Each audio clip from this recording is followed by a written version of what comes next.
ulam namin ay chicken, laman na walang buto na manok. Kasi may mabibili. Nilalagyan ng mushroom and milk.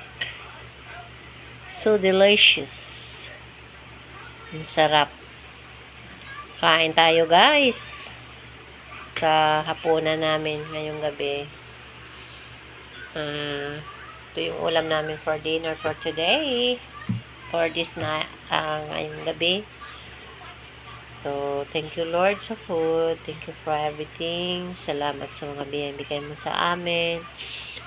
Ito man ay makadagdag sa aming magandang kalusugan at magandang habang buhay. Thank you Lord. Thank you talaga Lord. Jesus name. Amen.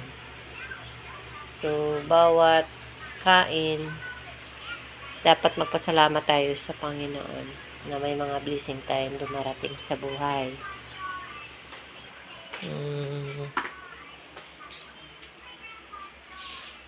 Marami naman akong gaabang ng hugasan.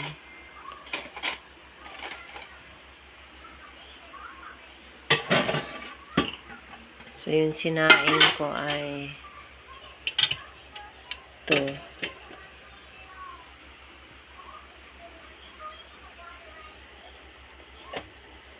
Napadami yata ang sinain ko. Kunti lang din kunin kong kanin. Kumain na si Eds. Yan lang ang kanin ko dapat.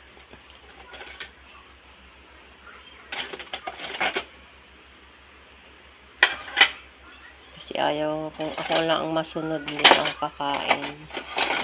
Kaso kakain pa rin kasi nagluluto yung anak ko para may pagkain kami. Yan.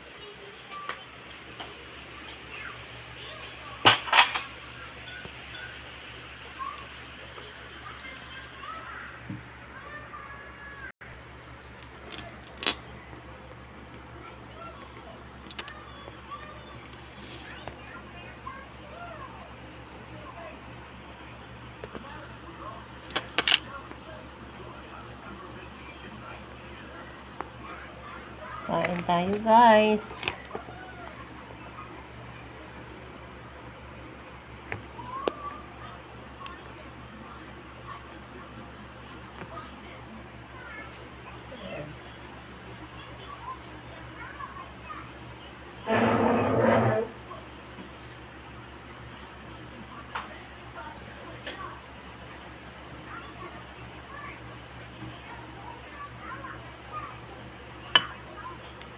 You want the egg?